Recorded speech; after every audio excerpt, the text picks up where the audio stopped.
Yo, what's going on, my dudes? It's your boy Glasgow back with another video. And look, man, it is very close to the end of 2020. You hear me? Yeah, 2020 is finally almost over.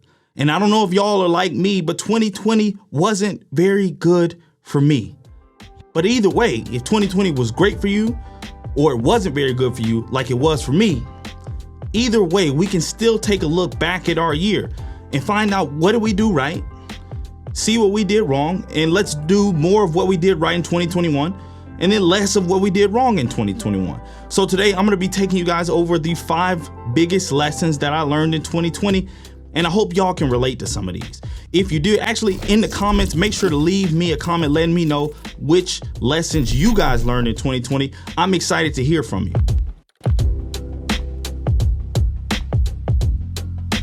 But without further ado, we're gonna hop right into lesson 1. Lesson 1, biggest lesson I learned was I took the basics for granted. I really did. I'm talking about going to the movies, watching it on the big screen with the buttery popcorn, with the sweet treats. I took all the little stuff for granted. Being able to go out to a gym, being able to work out actually with real weights. For a lot of the year, I had to work out outside. I had to work out at a park, man. So I just learned I took so many little things for granted. Another thing that I thought I would never miss was my work culture, my work atmosphere. I thought for the longest time I wanted to work remote. I was like, all right, I'm gonna get good enough in my job to force my company to work remote. And when we finally got a chance to work remote, when we were forced to work remote because of the virus, I found out, damn, I miss that actual company culture. I miss going into the office, talking to my teammates, talking to the people that work with me. And guys, you wouldn't believe me. Some of the people I didn't think that I even liked. I ended up missing those people, missing the interaction from those people, missing learning how those people were hitting the phones or what they were doing specifically to be successful. Guys, I missed everything about going into the office, and I took that for granted. So the next time we all get to go back into the office and do our jobs, I'm definitely gonna be happy. I'm gonna be excited because I'm gonna remember what it feels like to be at my house alone, just talking to myself, talking to a camera, making phone calls, and nobody else is here. It feels so much better when you're there with your coworkers doing that kind of stuff.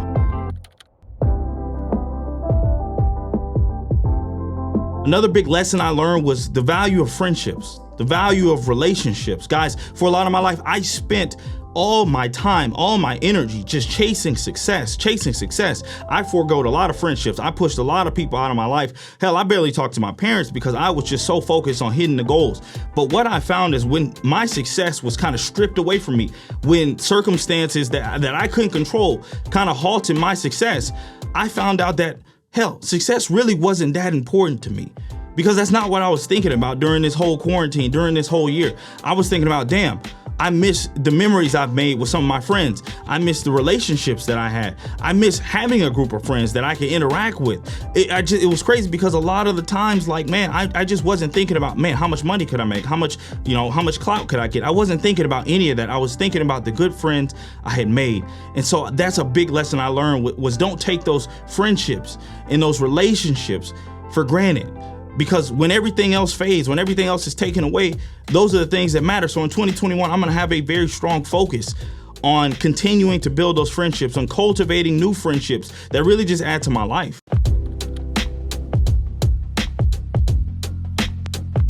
Guys, the third lesson I learned was that happiness needs to be a priority, period. It needs to be a priority. And I'm the type of guy, the macho guy that's like, be happy. Who gives a shit about being happy? It's about being successful. That's the kind of guy I was, but this year has taught me that happiness must be a priority, period. Guys, this year I worked harder than I ever have before in my life, harder than I ever have, and my results were less than they ever been. And what I realized was that when I didn't have the results, when I didn't have the money, when I didn't have the success, all of that stuff faded. It really gave me a true look at my own emotional state. And the truth was, guys, I wasn't happy. Hell, I haven't been happy for a long time. But the truth is, the hustle and bustle of the world, the getting up early, the overworking myself, all of that stuff really just distracted me from looking at how I actually felt inside. And the truth was, I was not happy. I haven't been happy for a long time. The crazy part about the year was that I'm always on the go, but 2020, I had to sit down. 2020 was like, sit your ass down and take a look at your life. And when I couldn't run from things anymore, when I couldn't be on the go, it was crazy to see that, damn, I'm not happy. Damn, I'm not enjoying where I am in life right now. You see, guys, pre-2020, I'd always just been doing stuff to get a result, stuff to become more successful, stuff to look better in the eyes of the public. I had never really taken actions to take care of Glasgow, to make sure that Glasgow was happy. All of my actions were to please people externally, and that's a problem. That's a big problem. But once I realized that, that led me to reading a few books purely about happiness. And what I found out in those books is that happiness isn't like a feeling that just happens to you. It's not some luck that just happens to you. It's not some lightning bolt that strikes you. Happiness can actually be cultivated, man. It can actually be developed. You can choose your emotions. And so once I found that out, once I realized that, I decided to start doing things that would cultivate my own happiness. And here's really why I decided to do that, because in those books, there were several studies done by a lot of different people that showed that when a person is happy, they perform better. And if y'all know me, y'all know performance is a big deal to me. I pride myself in being a high performer. And when I saw that I wasn't a high performer anymore, or my stats were going down and I couldn't figure out why, well, this book let me know why. It's because I wasn't happy. So when I found out becoming happy, being happy could make my performance go up, guys, I really put my head down and started to try to find out some things I could do to cultivate my own happiness.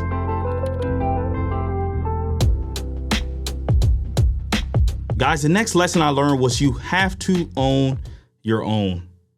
You have to.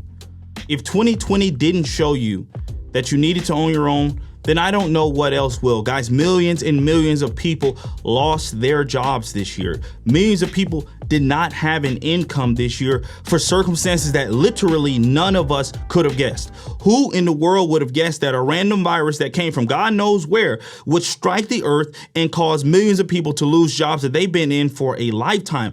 Who could have guessed that? Not me. There is no way I could have guessed that. And for the millions of people that lost their job, there's no way they could have guessed it either.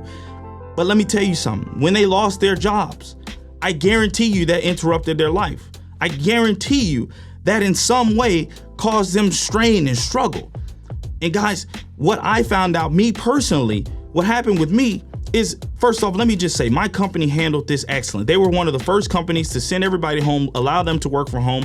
And to my knowledge, I don't think my company did any layoffs. In truth, in God's honest truth, I think they did what was best for the business and what was best for the majority of the people working there. 90% of people would say they were happy with the decisions my company made. However, it just happened to be that those decisions that they made were best for the company, but they weren't necessarily best for me.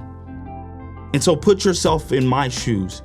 You're on top of the world. You're succeeding in your role. You're making a certain amount of money. You have a lifestyle that is equal to this amount of money that you're making, and then one day, boom, everything just changes. And within one day, within the snap of a finger, your income, boom, cut in half. Your job changed, your responsibilities changed. You're doing things that you don't necessarily want to be doing. And what that did for me, guys, is it kind of exposed me, because it let me know that, man, as much as I love this company, as much as I love to work for such a great role and a great boss, I don't have any control over this. I don't have any really control over my own life. And guys, when you feel that you don't have any control over your own life, some of you guys can probably relate me. It feels like there's no air in the building. It's no room to breathe. It's like, man, I got all these things I'm doing, that current projects that I'm currently in the middle of, things that I'm trying to accomplish of, and then my income is just sliced in half. And the truth is, I didn't have anything extra on the side to help boost that up. I wasn't planning on anything else because I was really giving pretty much my all to this company, and they didn't do anything wrong to me. Life hit, COVID struck, and they did what they needed to do. But that severely affected my financial ability, my mental health. It affected a lot of things.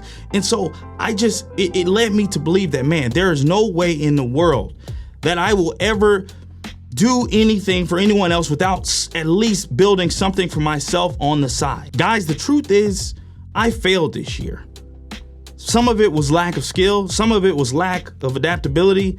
Some of it was circumstances that I really couldn't control. But at the end of the day, I failed. And that hits home for me. And so that's what really made this next quote that I'm about to give you guys resonate with me. You see, here's the deal. You have equal opportunity, equal chance to fail at things in life. The truth is, you can fail at doing something you don't love. You can put everything you have into something you don't love and still fail. So my question to you would be, why not put everything you have, or at least some of what you have, into something you do love? And there's still a chance that you might fail, but at least you failed doing something you love, or doing something or building something for you. So I'll leave y'all with that. But I think in 2021, in some way, shape, or form, you've got to own your own. You've got to do things for you. And that way, if something strikes, and the work and the toil you're putting in, at least you're building your own equity. That's it.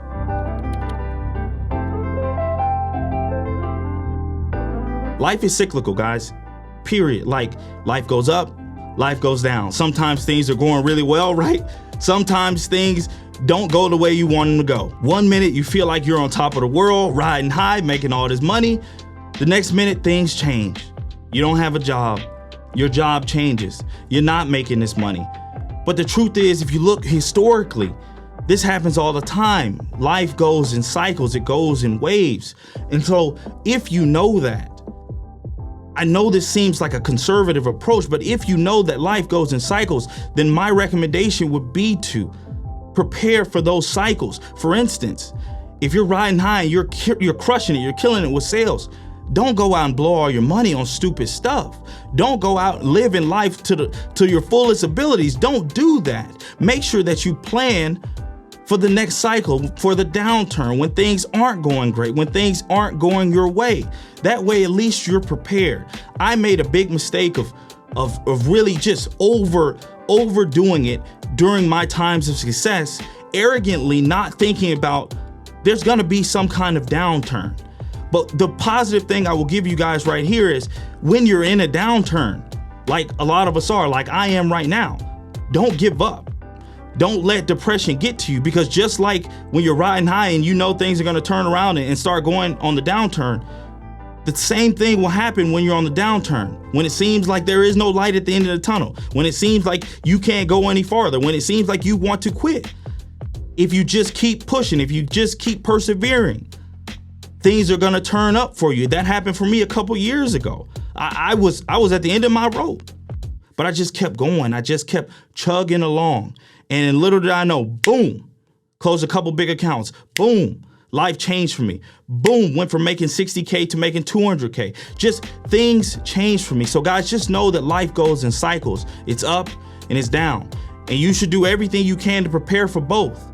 And just kind of stay even keel, kind of stay in the middle, because you're going to experience highs and lows. But your job is to remain consistent through all of it.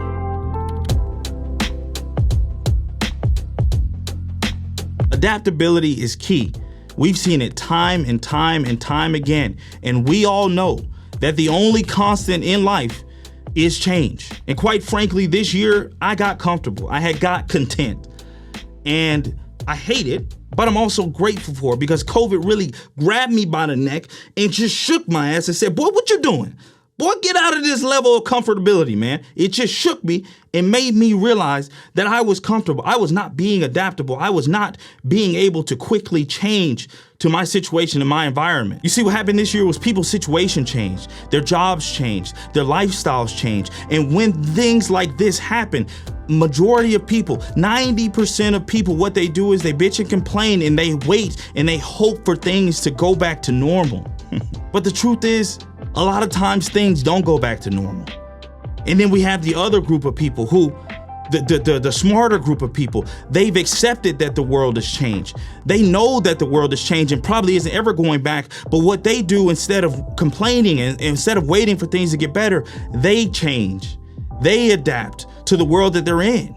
And so that's where I made a big mistake this year, guys. I didn't adapt. I was sitting there hoping 3-6 months, hoping my job went back to what it was, hoping that the masks got to come off, hoping that the clubs got to come back, hoping that things would be regular again. But the fact of the matter is, we don't know if that's going to happen. And so I wasted 6 to 9 months hoping for something that I don't know is coming instead of changing and becoming better to match my environment. Guys, I don't know what's to come of the world, COVID, lockdowns, all the BS, all the extra BS. I don't know what's going to happen.